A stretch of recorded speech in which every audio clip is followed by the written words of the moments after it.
Hey, my friends.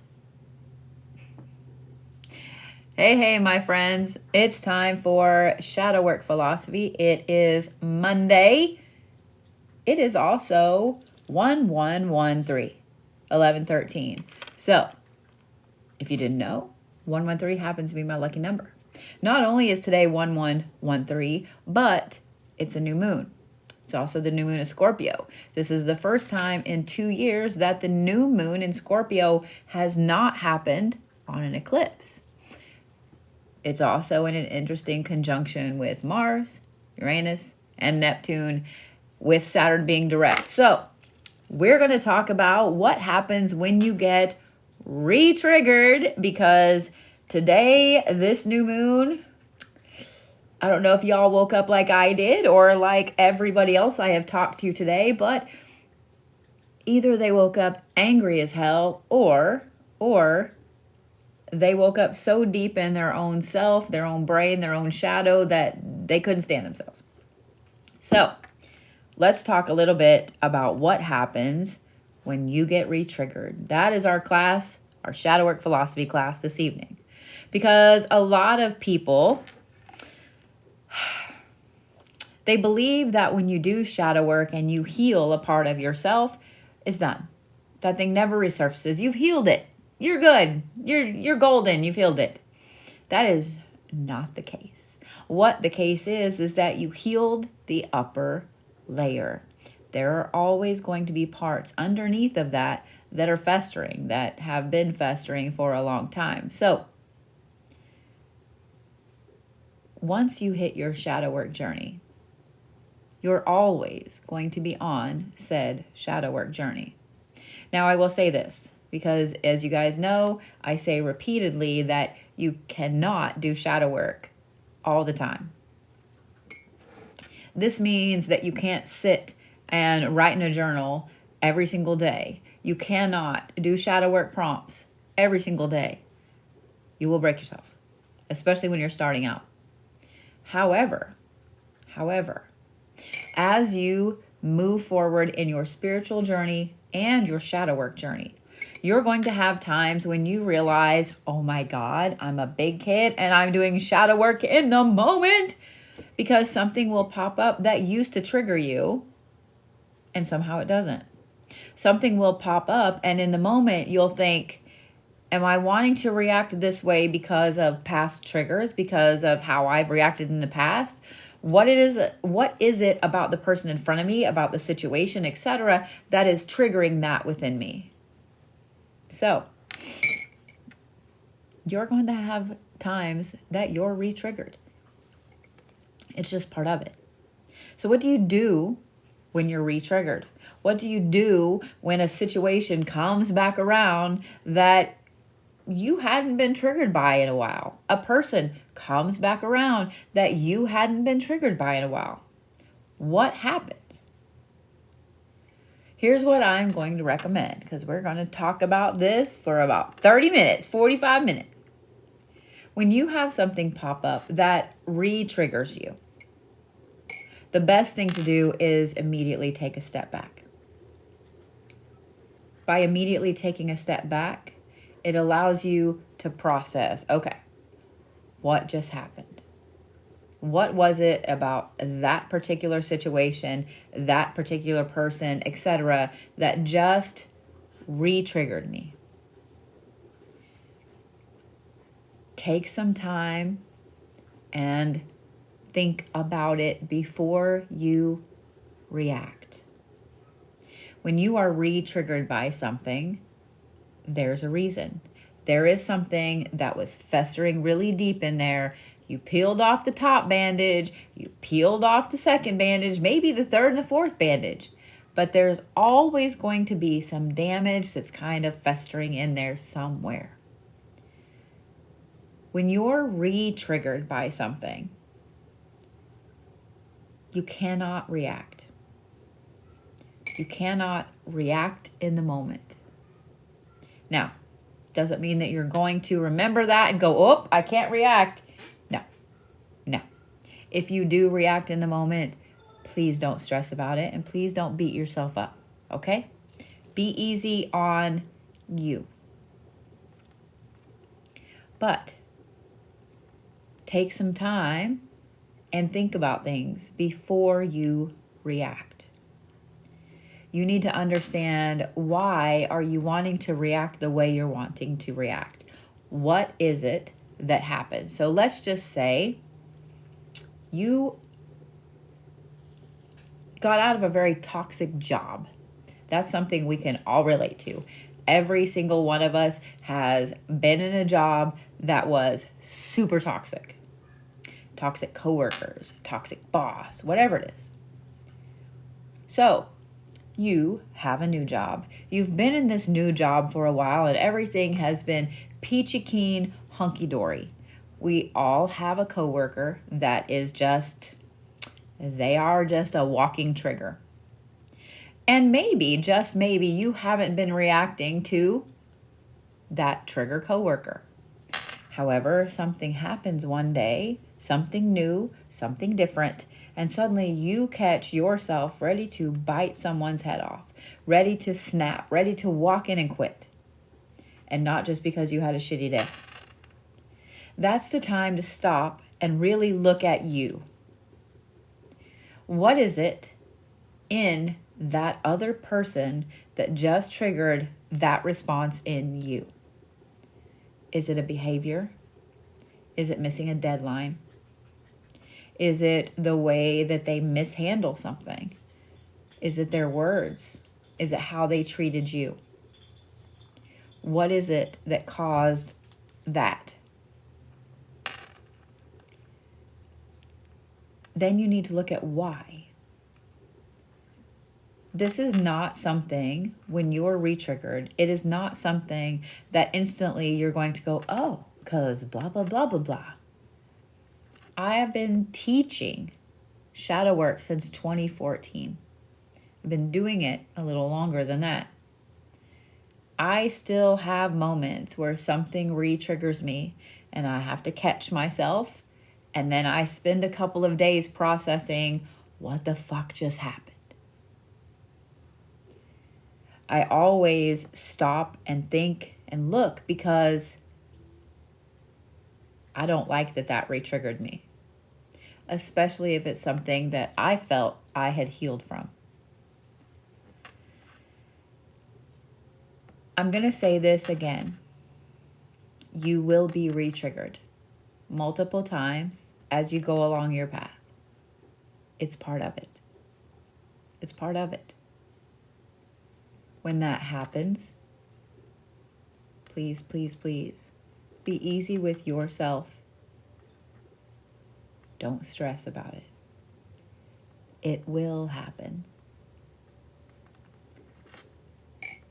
When it comes to being re-triggered, it's a time to pull out some shadow work prompts. It's a time to pull out some old journal prompts that you may have already worked through. It's a time to sit and think and process. The other thing is this. If you find that you are getting re-triggered multiple times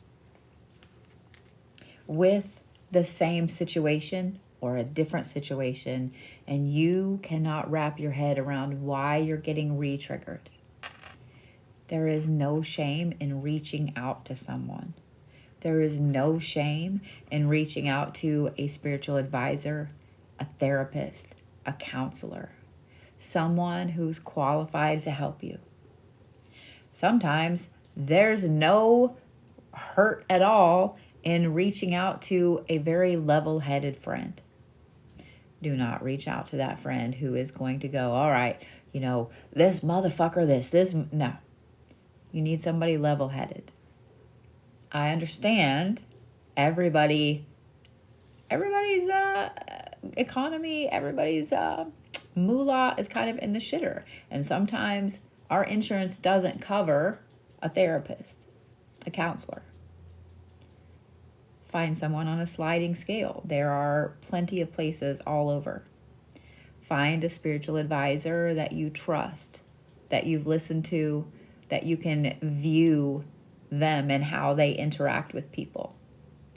Don't blindly go and hire someone that you've never ever seen, that you don't know how they are, how they react, or their background. There's no shame in getting help. A lot of times when we get re-triggered by something, we find out weeks later sometimes that there was something deep inside that we thought we had healed from, but we didn't.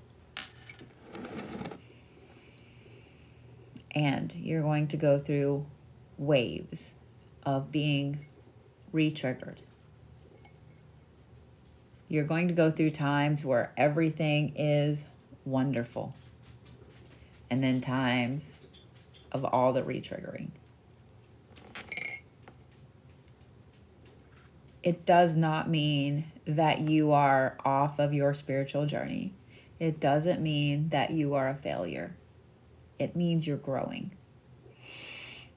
If you are not having moments where you are getting re-triggered, where you are having to go back and reassess and look at different things, then you are in a rut.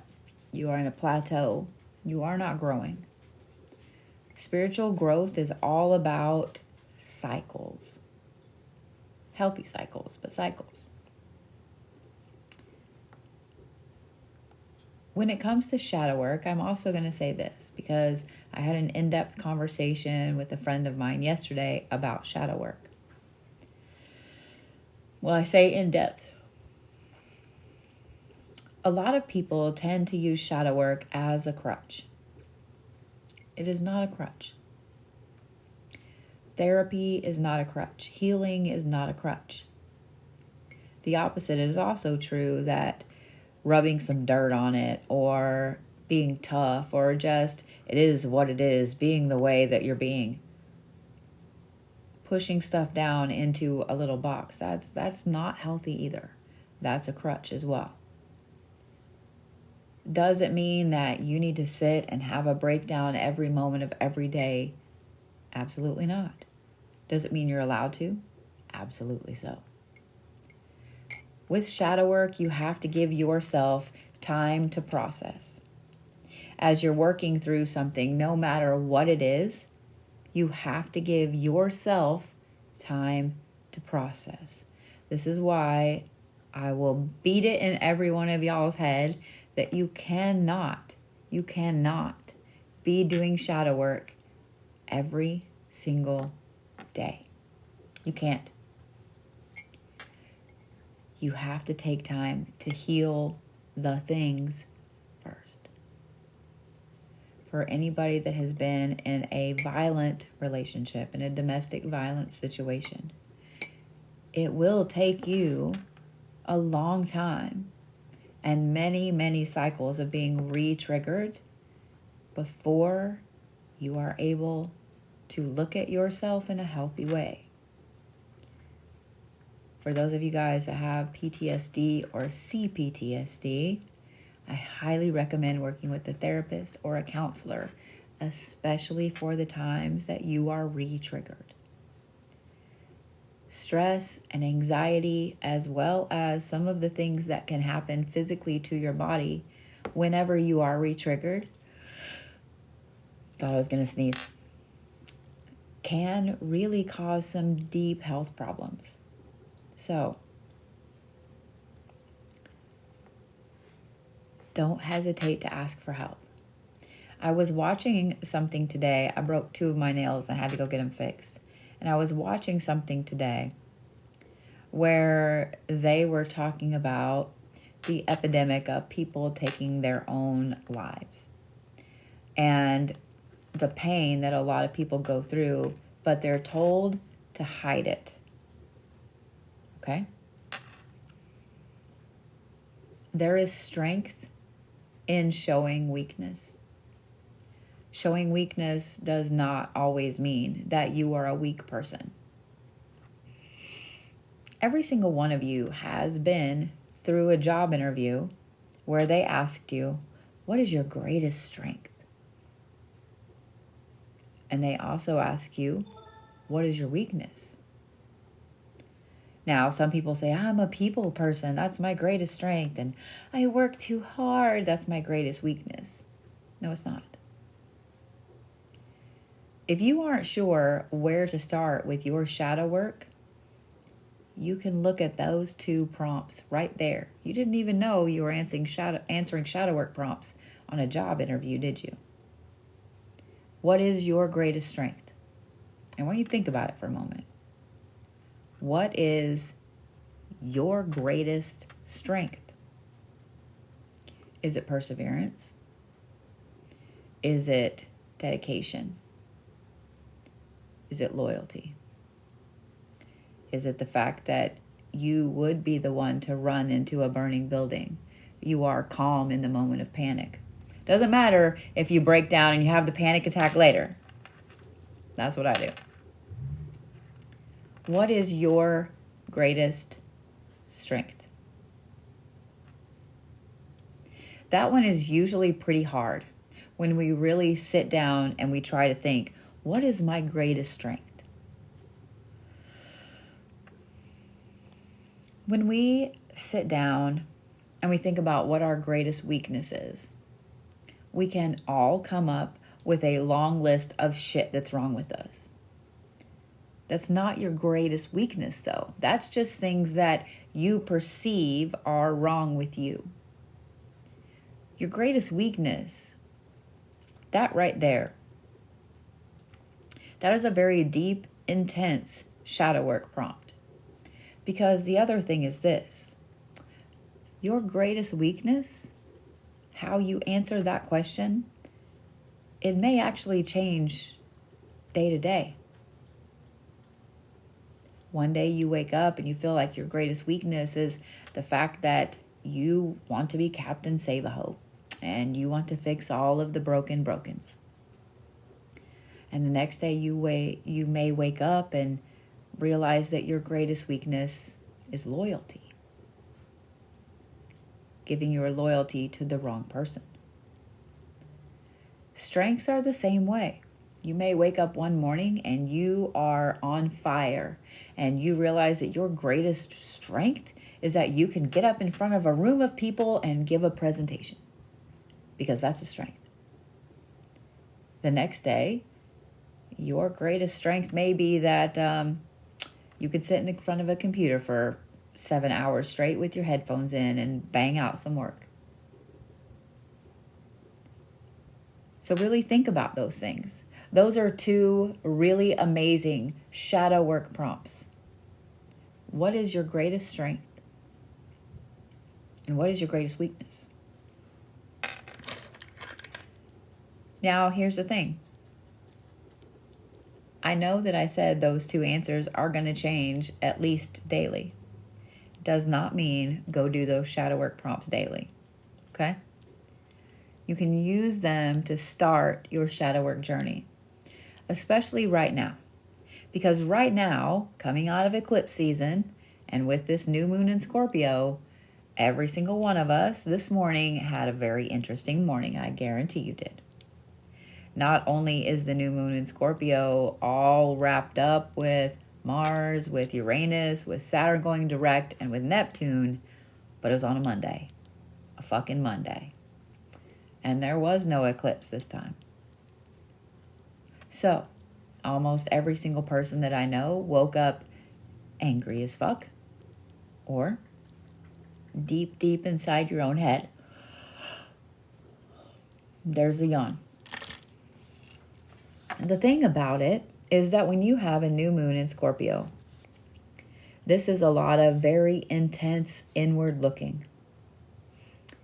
When you have a new moon in Scorpio, this means it's time to clear out the things that have been holding you back, which means you have to be honest with yourself. Chances are today, all of those things have come bubbling to the surface. What is holding you back has come right in front of your face today. If it wasn't today, then it was Sunday, or it will be tomorrow. When it comes to this particular new moon, this particular Monday, And another yawn. You guys are going to find that a lot of the same things that you were dealing with a couple of years ago are back, good and bad. This is a time about dismissing all of the things that are no longer serving you.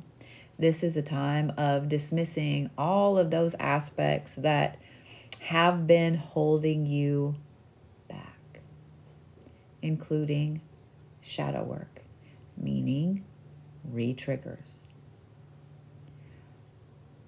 When you take a look at all of the things that are re-triggering you, you're going to find that it's areas where you have been holding yourself back. So I'm curious, if somebody asked you on a job interview tomorrow or today, what do you do that holds your own self back? What would you say? What would you say? What do you do right now that's causing you to hold your own self back? I see a lot of people already saying doubting themselves, overthinking. Some people can't relax.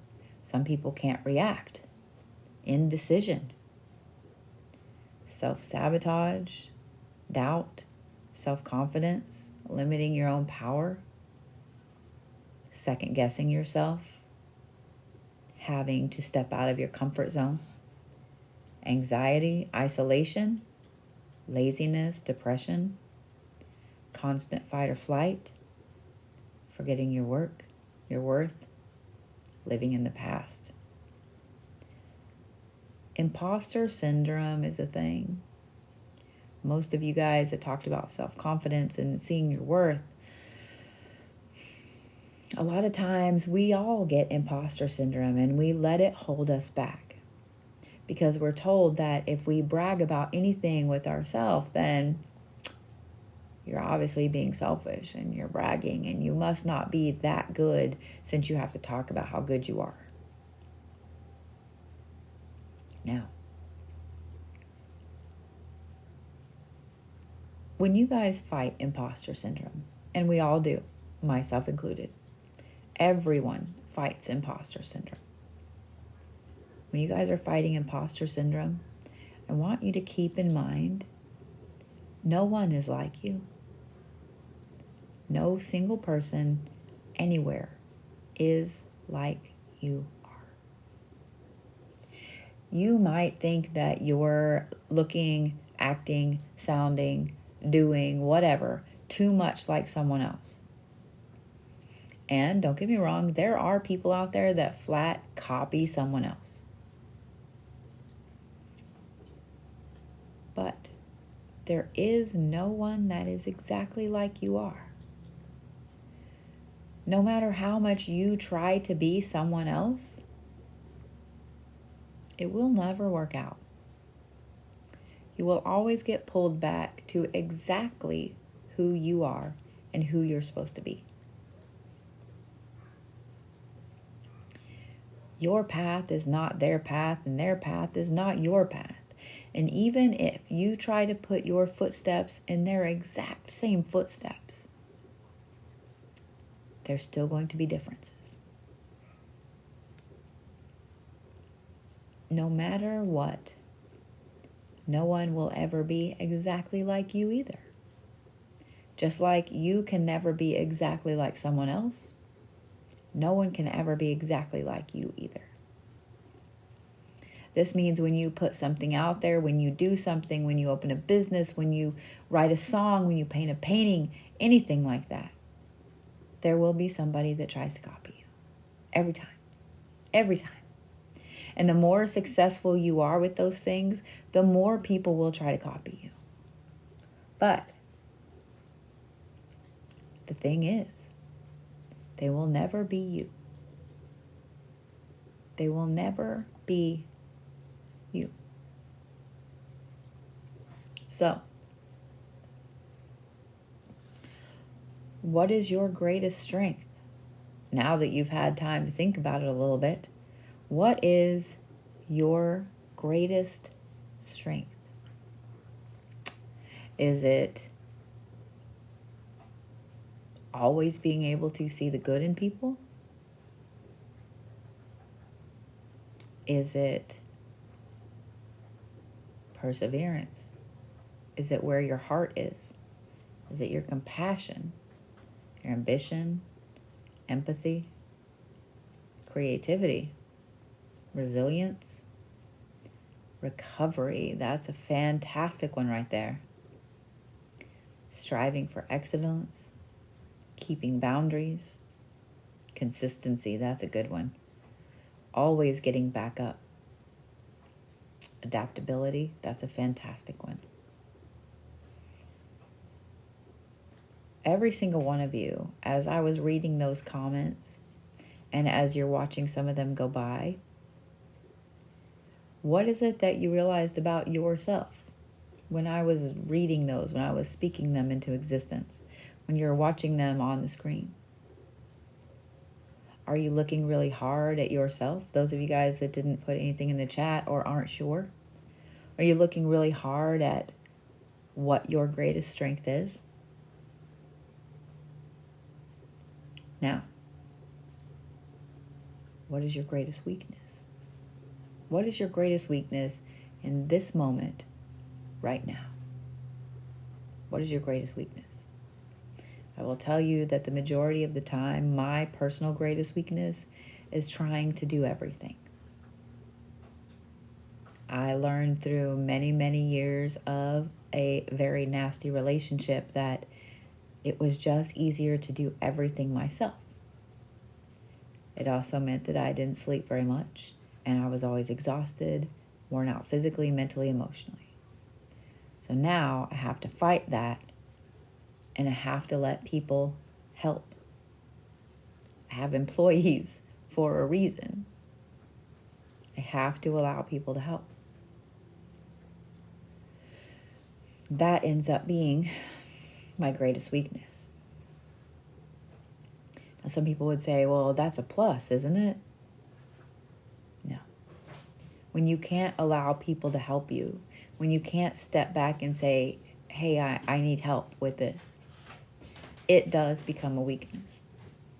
This is why you guys hear me say all the time, I need an adult.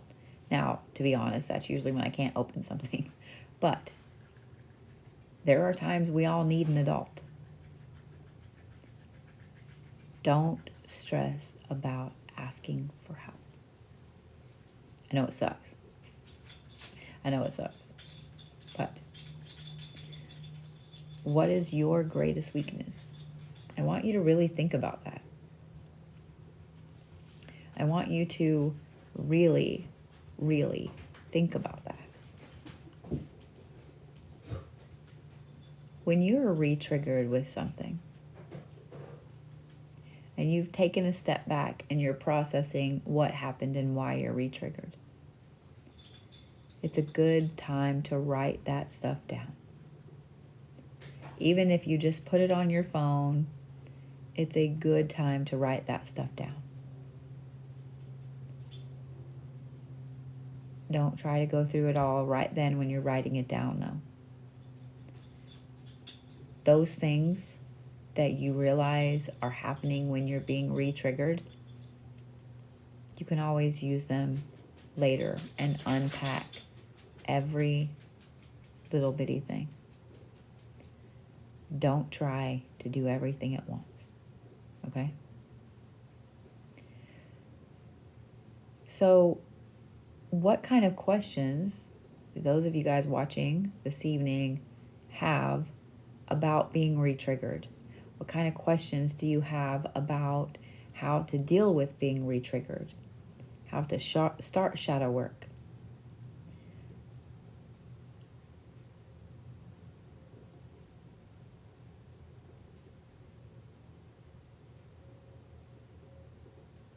Being the second choice, that is always a very, very intense aspect of shadow work. How to start shadow work and explain it. Those two are easy. Shadow work was founded by Carl Jung, Jung, back in the 60s. It is actually an aspect of psychology, psychiatry. It's not something that Witch Talk or TikTok made up.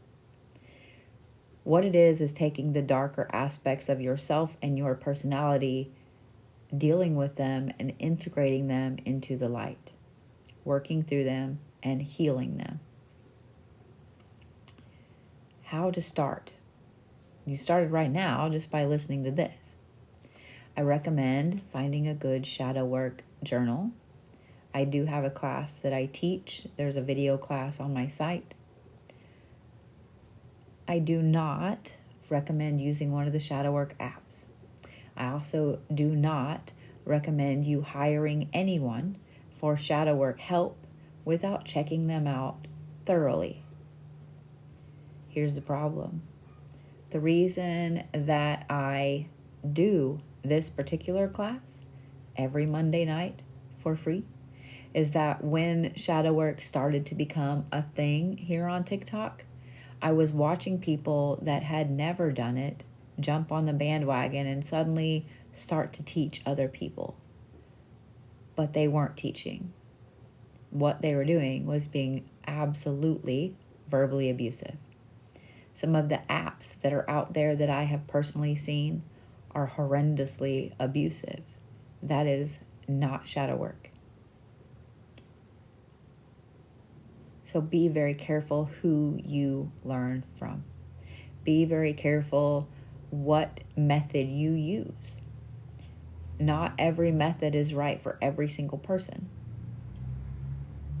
If you are considering taking a shadow work class from anyone, myself included, listen to some of those things. Listen to them speak about shadow work. Watch their videos. Attend a single class. That is the best way to find the right person.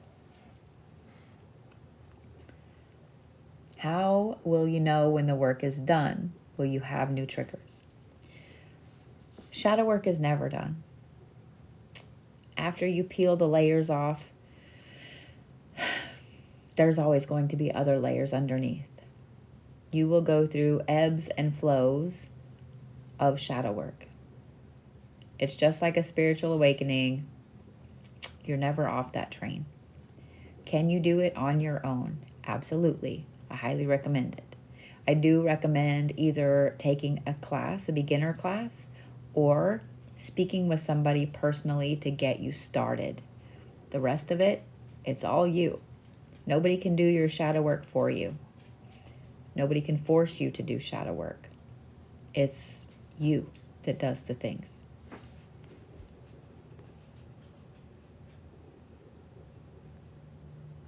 There was a question up here. Let's see. It went way too fast.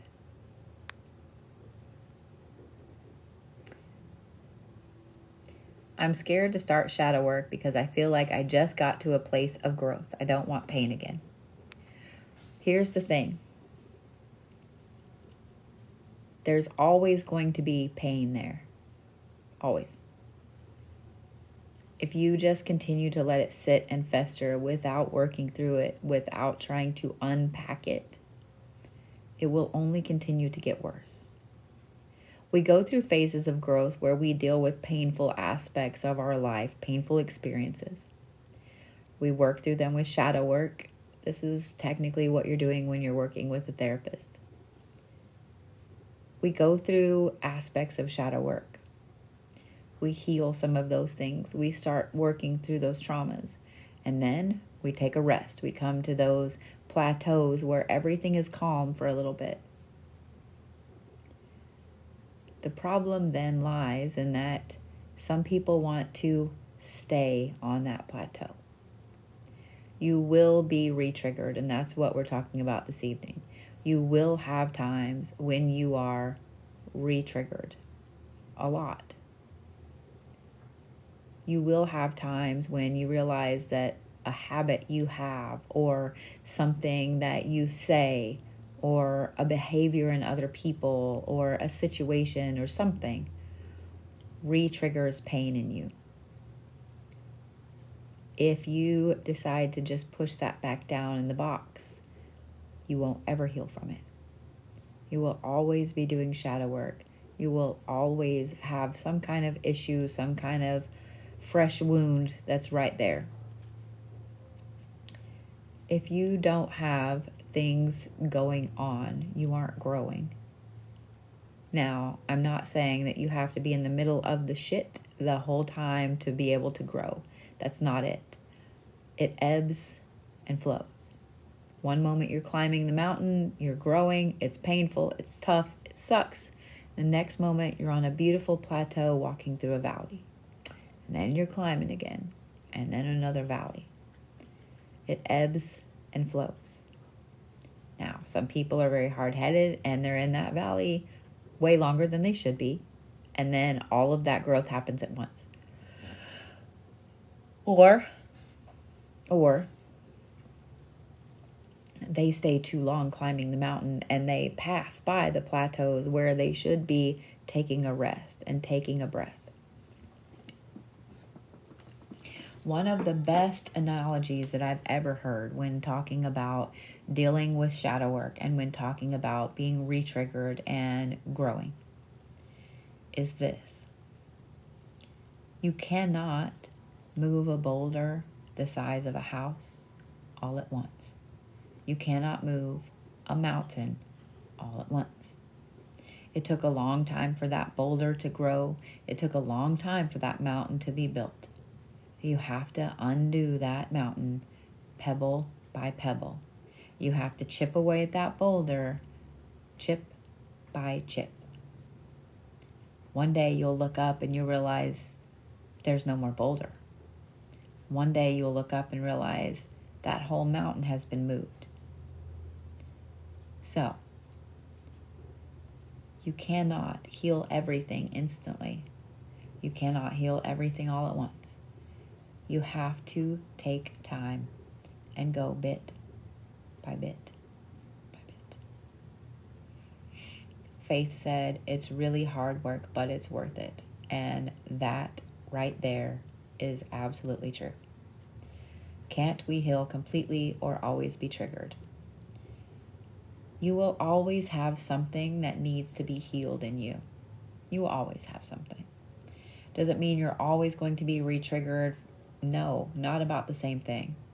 You can completely heal one aspect and be good and go on to another one and have triggers there.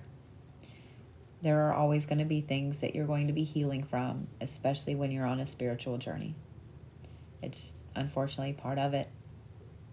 But as you go about your shadow work and as you go about your journey, you're going to find you grow so much more as a person by doing the work and by putting in the time. You're going to feel like an actual adult. You're going to feel yourself mature as you do this. It's part of being a mature individual. Your emotional self will mature. Your physical self matures on its own. Wish we could figure out how to stop that. But your mental self will mature. Your spiritual self will mature. By going through all of this and going through all of the work, you'll wake up one morning and just go, holy shit, I think I'm an adult. It's worth it. It's highly worth it. But when we go through things like these new moons, every new moon is going to affect everyone differently. But this one in Scorpio in particular has been affecting everybody on a super mega deep level today. Know that that's going to be a thing for the next couple of days. What would you say would be the best way to work through a fear that triggers other things? That one is a little bit of a harder question, so let me see if I can help. I'm going to tell you a couple of the ways that I was taught to deal with fears. One of the first ways is not something everybody wants to do, but it's how I was taught to do it as a kid, and it's how I face my own fears now. If I am afraid of something, of doing something, of talking to someone, etc., I face that thing head on. Am I ready to go swim with sharks yet? No. No. But I have a lot of fears that I have faced head on. I overcame my fear of speaking in front of people really young, like 6th grade, because I was pushed. My parents were like, if you're afraid of it, go do it. If you're afraid of it, go do it. I'm usually the first one to volunteer for something, especially if I'm afraid of it. Working through fears, though, there are some fears that are really, really deep. Sometimes you have to have help. There are counselors and psychologists, therapists, etc., that deal with phobias. I would highly recommend finding someone that helps with phobias. Everybody has phobias. Everybody. How you face those fears is completely a personal decision. I just was taught, and I am that person, that if I'm afraid of something, I'm going to go do it. That's not for everybody, though. And that may not be the best advice. But, yeah. There are a lot of phobias, and there are a lot of wonderful psychologists out there that can help you with those phobias.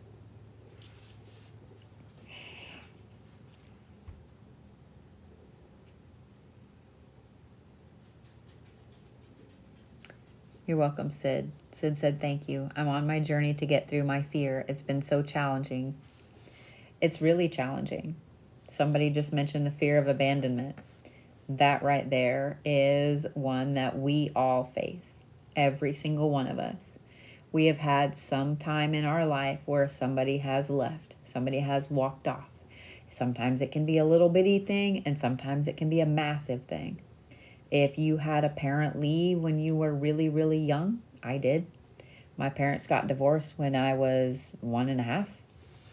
And my biological father was never around. Even though I had a great childhood, and even though I had a dad that loved me very much, I still have that deep fear of abandonment.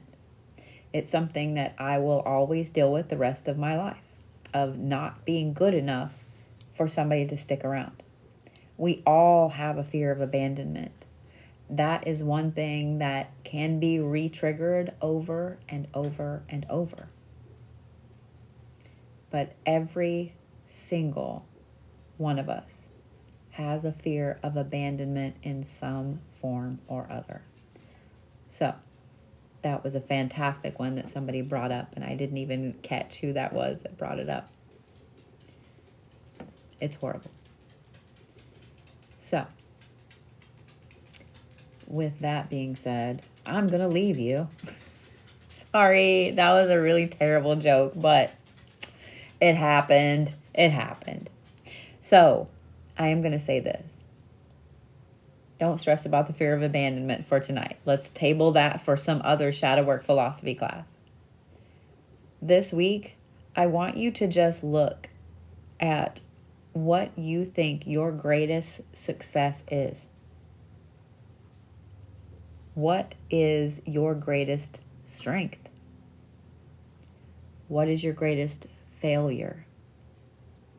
And what is your biggest fear? Those 4 things right there, those will help you see where you need to focus your current shadow work journey. And if you think, I don't have time for all that, ask yourself those fantastic interview questions that we all hate. What's your greatest strength? And what's your greatest weakness? I don't like answering those. I know y'all don't either. But they're amazing shadow work prompts to tell you where you need to focus your shadow work on. So, with that, I'm going to let you guys go for this evening. I'm here every single Monday at 6 p.m. Central with more shadow work philosophy, helping you guys get through shadow work, start your shadow work, get off your plateau, get on your plateau, all for free, because I'm tired of seeing people take advantage of other people here on this app. So I will see you guys next Monday at 6. And I will see you guys here in just a little bit at 8:30 for a full Warrior Reiki session, followed by readings for the zodiacs for the week. See you in a minute.